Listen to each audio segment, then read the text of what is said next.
up over there where podcast. So for my podcast listeners, thank you so much for joining. I appreciate it. I hope you guys enjoy these live Q&As that I do. I catch my live Q&As. Unfortunately, I don't have a like set time and date that I do them. It's just like, but if you'd like to know, make sure you guys are subscribed to my YouTube channel and you tap that bell icon, because as soon as you do that, then you will be notified anytime I'm live. Also, I let people know on media that I'll be live. So that's also a great way to do it. But other than that, ladies and gentlemen, thank you so much for joining me. I appreciate you all. Appreciate all the love and support, obviously, at all times. And more content coming in the future, which we'll talk about in this live chat. What's up, AB? Good to see you, buddy. But yeah, that's the best way to support me. $5 a month. I really appreciate it. 100% of your money goes to helping with the production quality of this channel. Literally next month, all that, as soon as that money comes in, it's all going to be gone for recording equipment and stuff, for things that I'll talk to you guys about momentarily. But yeah. So if you guys like, hey man, I want to see like cool new cyberpunk stuff and I want to support John, that Patreon is the best way to do it. If you guys are not able to support somebody on Patreon like that, I totally understand. It's all good. You can like and subscribe and tap the bell icon on YouTube, all that stuff that engagement helps.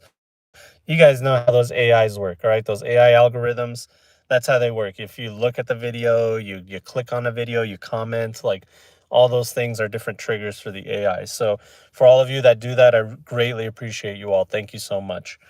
All right. Anything else? Discord, make sure you guys join the Discord community, link in the description below. Make sure you guys subscribe to the podcast, Tabletop Cyberpunk, or you're subscribed to my YouTube channel, JonJonTheWise. Follow. It's an exciting week. I've been wanting to talk about something that has happened on Monday this week. Under the Crimson Sky. You guys might have seen that trailer. What's up, Mr. Skull Baby? Meth Mutton Chainhound, right? About on Monday evening, I was joined by Paris from aka Binary Dragon from the No Latency podcast, and Arnog and Garrett and Dustin. Brothers. Garrett owns the local gaming shop that is like my home away from home. He's a really great guy, and he joined me with the other two people that I mentioned and his brother in playing some live in-person Cyberpunk with cameras and microphones and everything. Oh my God, Jimmy just gave me $20 on Patreon. I love you, buddy. So all that stuff, his email is hilarious. His email is hilarious. Anyway, that it's the whole shebang, dude.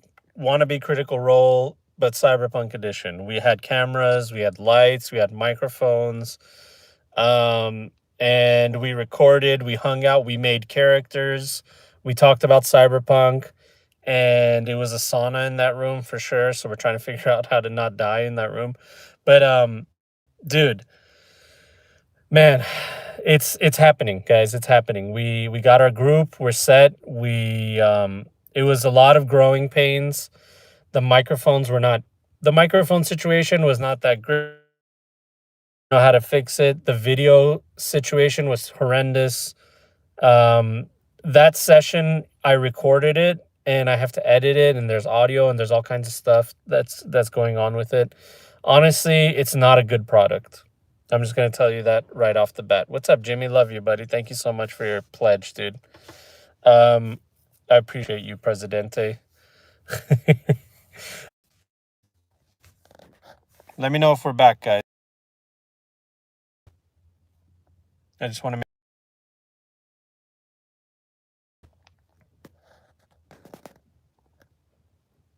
know good in chat.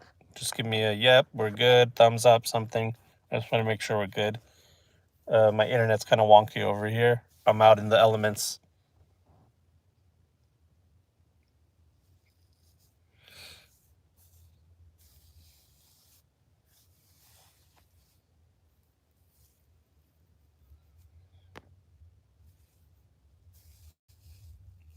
Anybody? Somebody? I just want to make sure that the audio video is good. You're back, and now we're cut out. You were cut out before. Okay, perfect. Thank you so much. I appreciate that. So yeah, the situation was we set up cameras. We no decoration. There was no real plan of how we were going to shoot things and do things. So we were just kind of like learning things along the way. And at the end of the day, the quality of the video and audio is not the level that I want it to be. So it's not a like good product in my opinion. Is it good enough to release out to the public? I don't know, man. There's enough in there for, all of you that are starving for Cyberpunk content. There's enough in there for you guys to enjoy, I think. But I'm definitely just going to put it on my Patreon, and that's where it'll stay. It's a session 0. It's going to stay on my Patreon. And then the real thing that you guys will see will be session 1, which will be hopefully filming April 11th. And then you guys will have that good. It'll be good video, good audio, good table setup, good lighting, like all of that jazz. Right? So that's the idea. And seriously, dude, the money you guys give me through Patreon and YouTube and all that, all the interactions and stuff, all that stuff is going to get like equipment and microphones and stuff like that. So I really appreciate you guys. Seriously, it's a big deal. Paris is gonna be producing it, aka Binary Dragon. I want to actually pay him, so the money you guys give me goes to paying him too. So yeah, all that stuff. It's exciting, man. It's exciting. We're playing Cyberpunk. We're having a good time.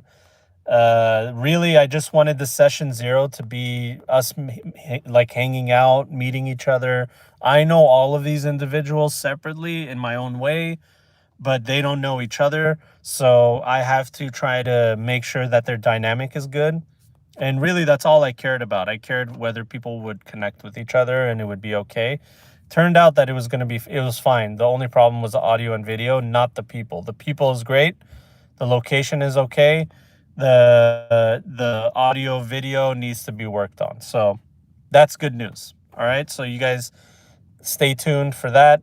It's going to be edited. It's going to be fun. It's going to be great. I just can't wait to get involved with it. So I'll give you guys a little rundown of what's going on with the group, what kind of dynamic we got going on. But before we do, let me go to Brian Rakoczki, Rakoczki.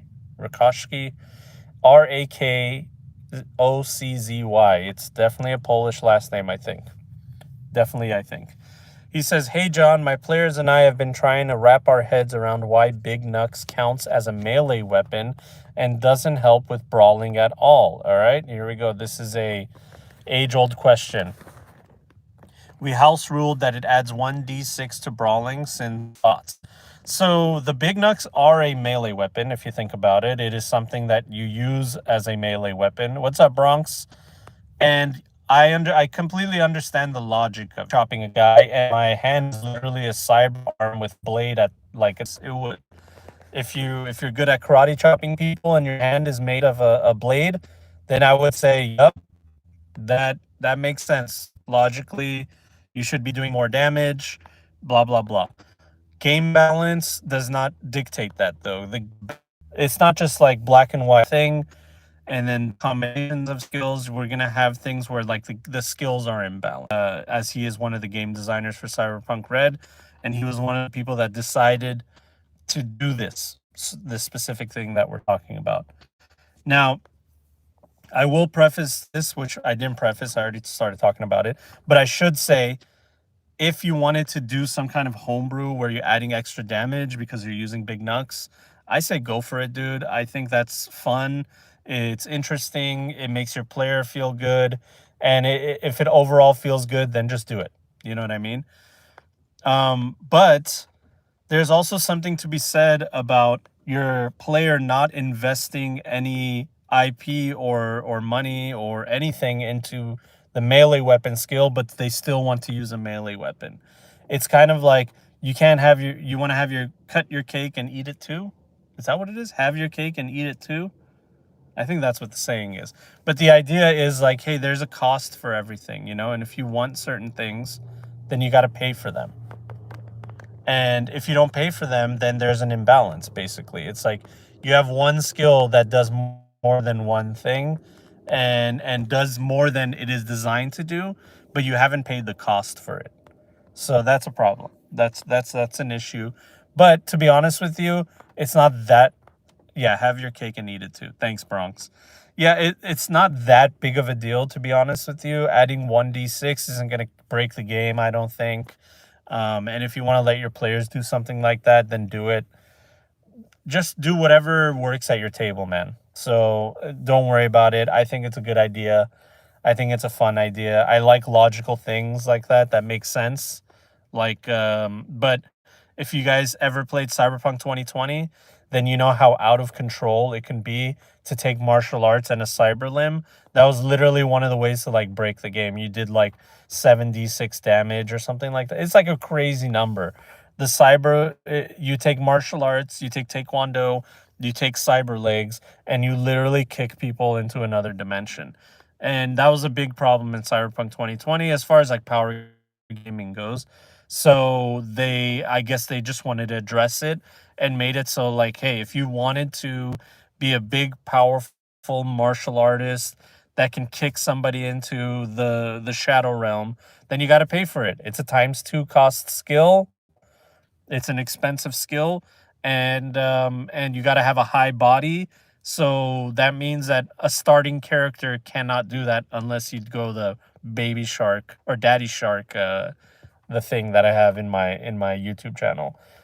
But that means that you have like a one empathy, you have no money, and you're walking around with this big linear frame that everyone's like trying to figure out who the hell you are, you know? And your follow up, Brian says it struck me as odd only because there's not a big difference between Nux and Pop. Right, there isn't much of a difference, and it honestly it makes as a player you're like, why should I take this other than for it to be a thematic thing? You know what I mean? But like I said, it's your table, your rules. Do the rule of cool always applies no matter what. Make it work for your table. If your player is like, dude, this is who my character is. He has big knucks, but I want it to matter. I want it to matter that he uses his big knucks. I want that option to be there, so it's something cool that he can do. I'm with you. Change it. Do whatever you want. Add things to it. Make it work for that player. But remember, I always tell my players, if you have something cool, the enemies have it too. If you want to have auto fire do 3d6 damage instead of 2d6 damage because you think it's better and makes auto fire much more of a enticing skill to take, then fine. But that means the bad guys do it too. So you better watch out because bad guys might be better at auto firing than you. So I think that's only fair. Okay. Maybe I'll get better internet. Just a second.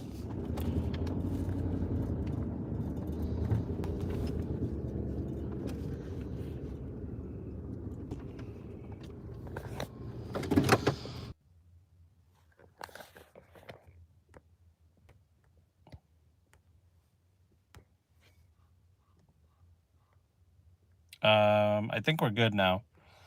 Yeah, I think we're good now. Sorry, guys. I don't know what it is. The spot that I was in has bad internet connection. I drove around to another spot. Hopefully, this is a good one. What's up, Sins Arcade? Good to see you. Haven't seen you in a while. Delamain posts for the win.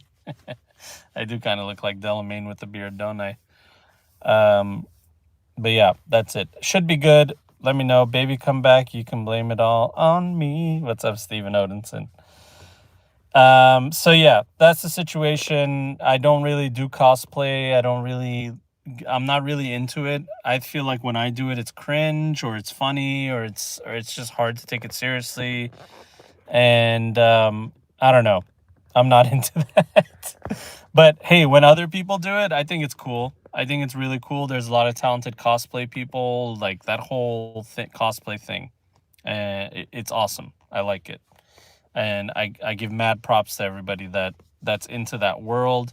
It's a whole world in itself. It's a hobby in itself, to be honest with you. And my problem right now is I have too many hobbies, and I don't even have that many hobbies. I have Cyberpunk and Warhammer, and it's so much already. Like, it's ridiculous. You know what I mean? Between the two of those, it's just so demanding so much. Warhammer demands more than Cyberpunk too, because you got to do so much for it to work. And then even when you play the game, it's like 3 hours minimum. In Cyberpunk, you can play like a 2 hour, 3 hour game and feel like a satisfied full game. But in Warhammer, 2 hours, you're just getting started. You know what I mean? Especially when you're just trying to be casual. Yeah, Warhammer isn't a hobby; it's a life. That's right, Bronx. I agree with you. I agree with you completely.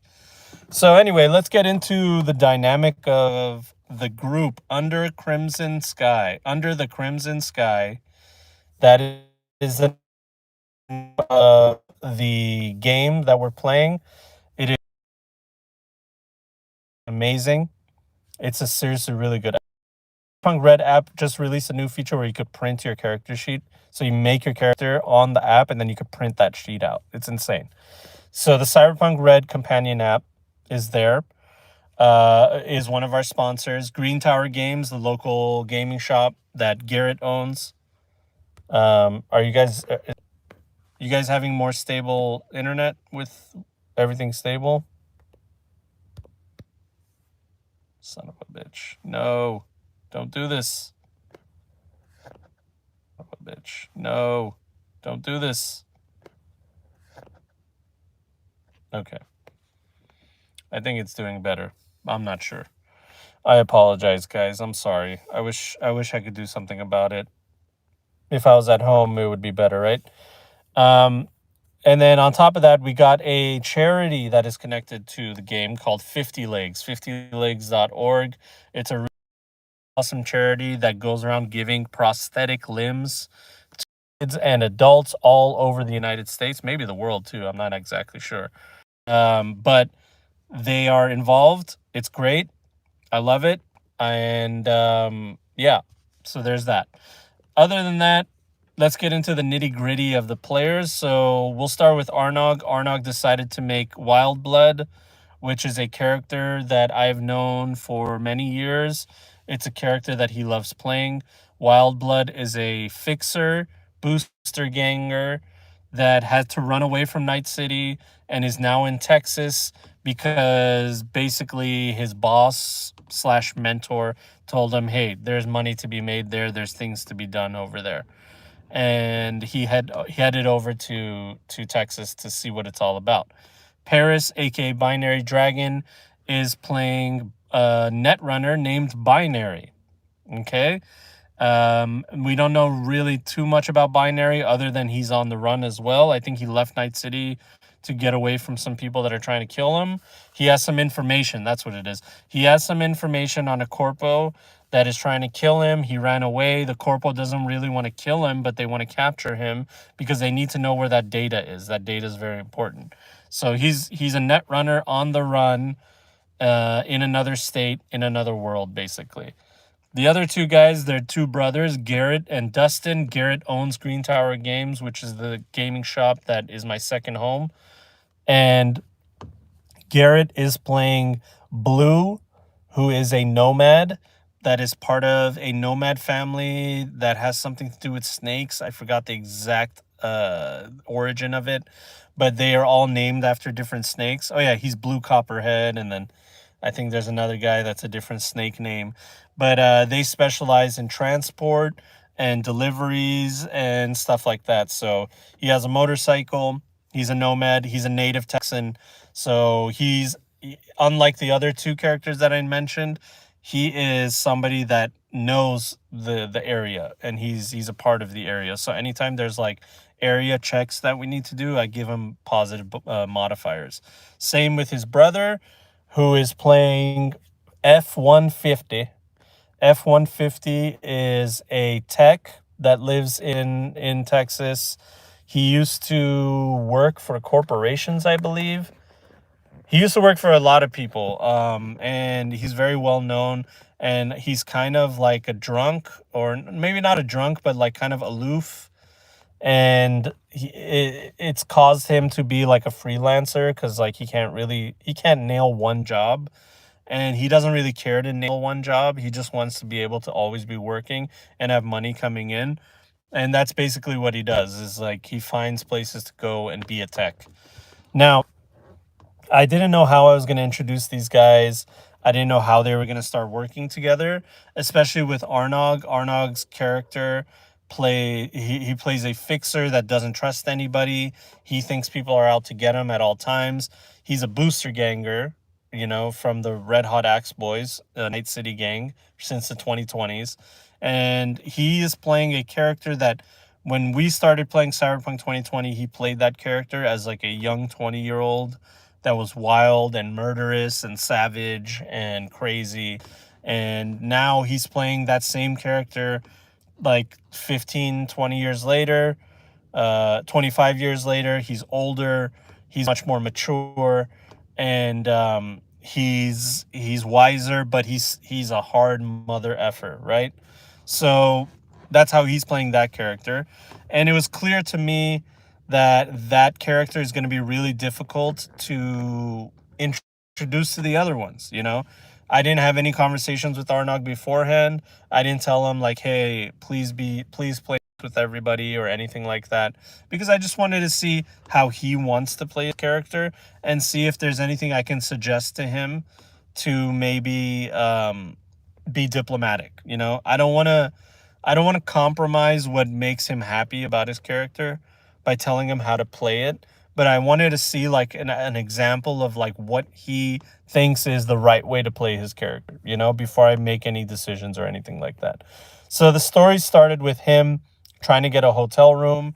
The hotel clerk at the Oasis is telling him like, yeah, we have domiciles here. They're 100 eddies a night. And he's like, 100 eddies? Are you kidding me? And the guy's like, yeah, that's how much it is.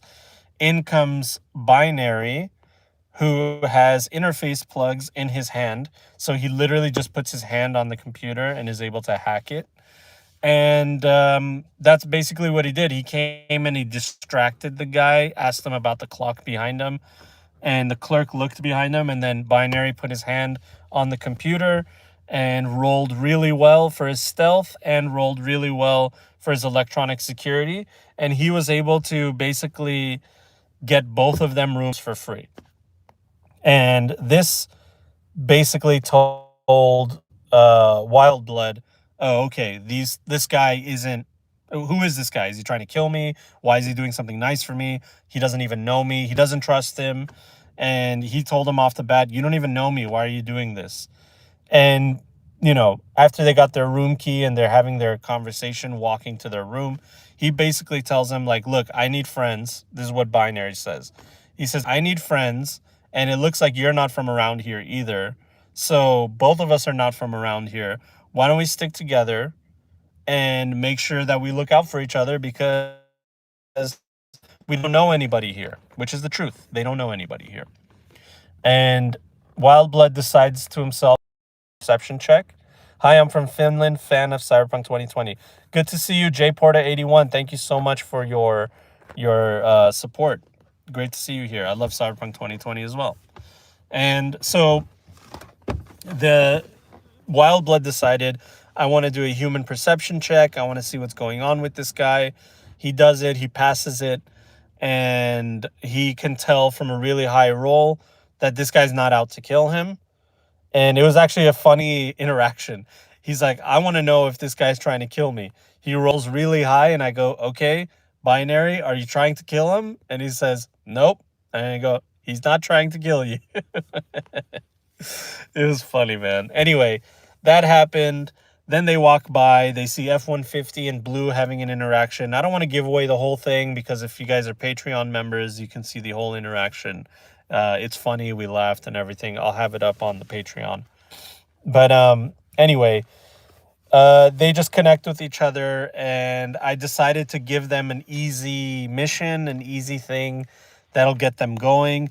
But unfortunately, we ran out of time, so we couldn't really see it through or anything. But we all know next time when we get to the table that we all know where the direction of the story is going when we come back to the table. And that's something that I love to mention is be cognizant of how you want to end your sessions, because the players are going to take that with them as they leave.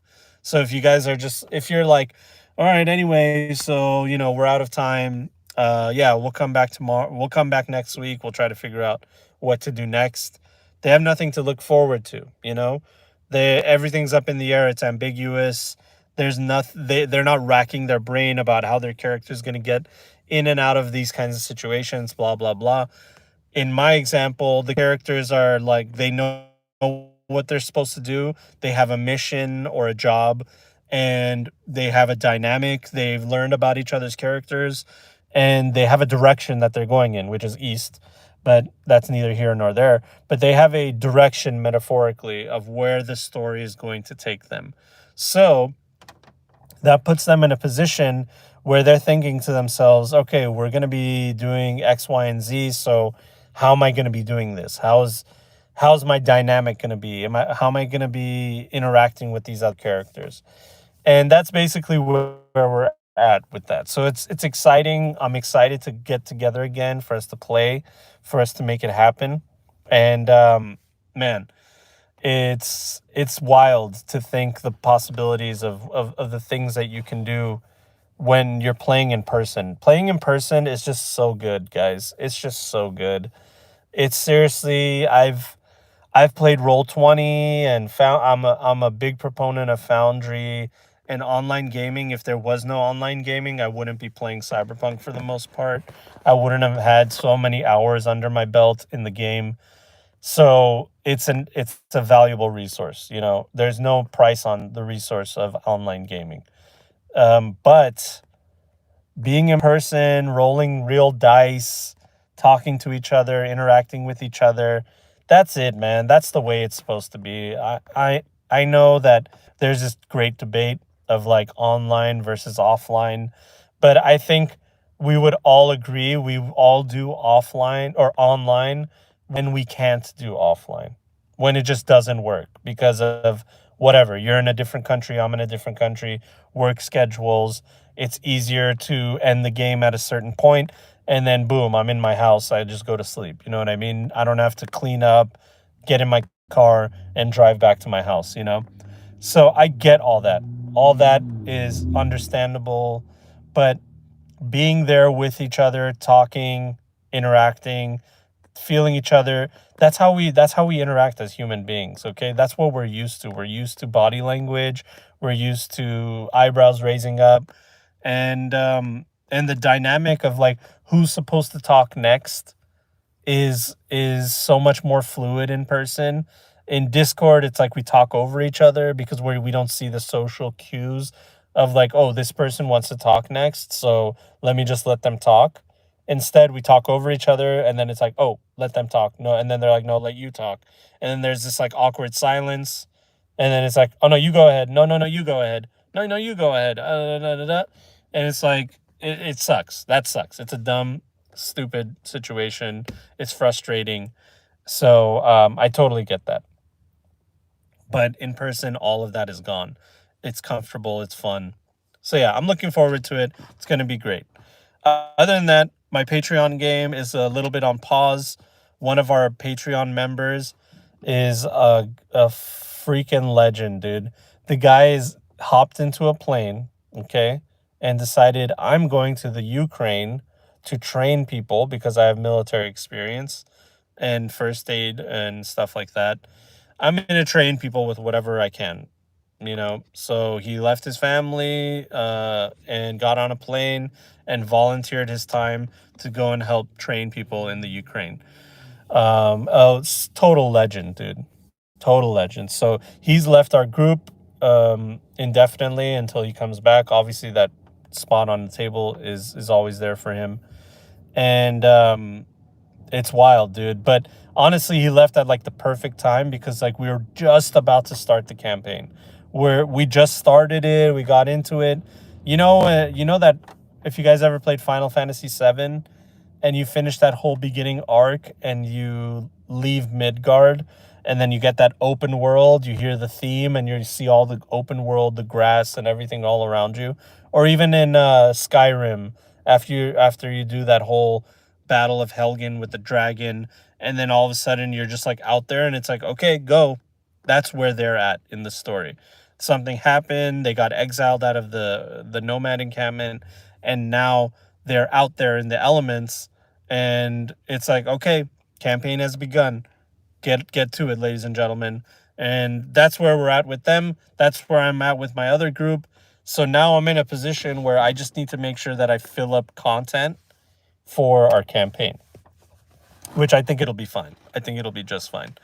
I have ideas of stuff that I want to do. The good thing about having your own homebrew world that you've fleshed out and you've thought about and you talked about is it makes it so much easier to insert things. Like, I'm like, I need a bad guy. And then I had like 7 options for bad guys. I need a good guy. I had 7 options for good guys.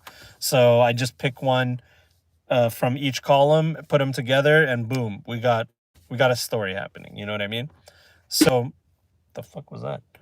So yeah, I'm excited about that. Gonna be good, and I hope you guys are having fun playing your games. Playing Cyberpunk. What else are you guys playing? I would love to know. I would love to know what you guys are playing. So yeah, that's pretty much it. That's my story. That's me. I really wanted to get off my chest what's going on with that game. It's an ambitious project. It's ambitious on many fronts. Basically, I'm putting on a show. I'm doing audio, video. I'm recording. Thankfully, Paris has decided that he's going to help me with the audio, video production. He wants to be a producer on it, so I want to make sure he gets paid. I want to make sure that I've always relied on myself and never relied on other people, because anytime I relied on other people to help me get involved with something like content creation, they've disappointed me. And really, that's just me disappointing myself, because I had expectations of people to want to have this desire to make something fun and magnificent. But it's like, why should they have that want and desire? I'm the one that has that want and desire. Other people are just, it's I can't rely on other people to have the same kind of wants and desires and goals that I do. I just saw a squirrel just do a backflip. That's sick. um, but that's just life, you know. Sorry, there's a truck, bus passing by. That's life, you know. Like, if any of you guys own your own business or you're a manager of a business, then you know that an employee just comes, clocks in and clocks out. They're not trying to do anything special. They're not trying to be the best employee in the world. They just want to collect their paycheck and then go home. What was this, Dr. Jaws? Now they're sending you ads and text messages. Anyway, you can't expect people to like go above and beyond the Call of Duty when that's not their expectations from the beginning. You know what I mean? From the beginning, all your expectations should be low. So that's how I imagined this thing happening. I was like, I'm just going to get these guys together. I'm going to make everything easy for them. I'm just going to tell them, here's the time, here's the place, be on time, be here, and I'll provide everything, be ready to play. Just know you're on camera. That's, I don't need you to like act any other like special specific way, but just be that you're on camera, and then we're putting on a show, and whatever that means to you, just imagine that. All right. And that's all you can do. But Paris, being a content creator himself, and being into this kind of world and liking these kinds of things as a hobby, said, hey, I want to be a producer on it. So now I'm in this really cool position where I have somebody that's like kind of like a partner that's helping me with this kind of stuff. And I'm excited about it. I'm excited. And I know you're probably listening to this, Paris. I'm excited. I'm excited to have you as a part of it. And I want to make sure, as I've stated before, compensation is really important. And even though my channel doesn't make crazy money, it's not something that I can quit my job over, not even close. It's, I still think you should still pay people for their time, even if you don't. Like, I can't be like, my ambitions cannot be limited to the amount of money that I make through YouTube and Patreon and stuff like that. Because if that's the case, then you guys are just going to be getting like low effort vanilla content from now till forever. And I try not to do that. I try to always like improve. And if I have a goal, it's like, hey, why not? Why not do like a Cyberpunk Red Critical Role kind of thing? You know what I mean? Have people hanging around. They don't have to be actors, they don't have to put on voices or whatever. But just the fact that we're all hanging out playing Cyberpunk Red, we have our own voice, we have our own originality. Why not do something like that? Nobody else is doing it. A few people have done like one shot adventures, but no one's doing like a proper full campaign with high production quality and in the Cyberpunk Red content creation universe. So I want to do it. And even if somebody else was doing it, I would still do it too anyway. But I want to do that, and those kinds of things cost money for equipment. And if I'm going to have a producer, which I am, that costs money too, like period. You know what I mean? Whether I make Jesus Christ. Whether I make enough money or not is irrelevant. You know what I mean? If I want this project to work and I want it to look good, I have to be able to fund it, you know? So the Patreon money helps a lot. And obviously, I'm going to be dipping into my own funds as well to make it work. But at the end of the day, the potential is there for it to, become something magnificent. I'm not talking about just monetary gains. I'm talking about it being something that I'm proud of, it being something that the community deserves. All right. This cyberpunk community that I've been a part of for these last couple of years has been nothing short of exceptional, of magnificent. Everybody's been supportive.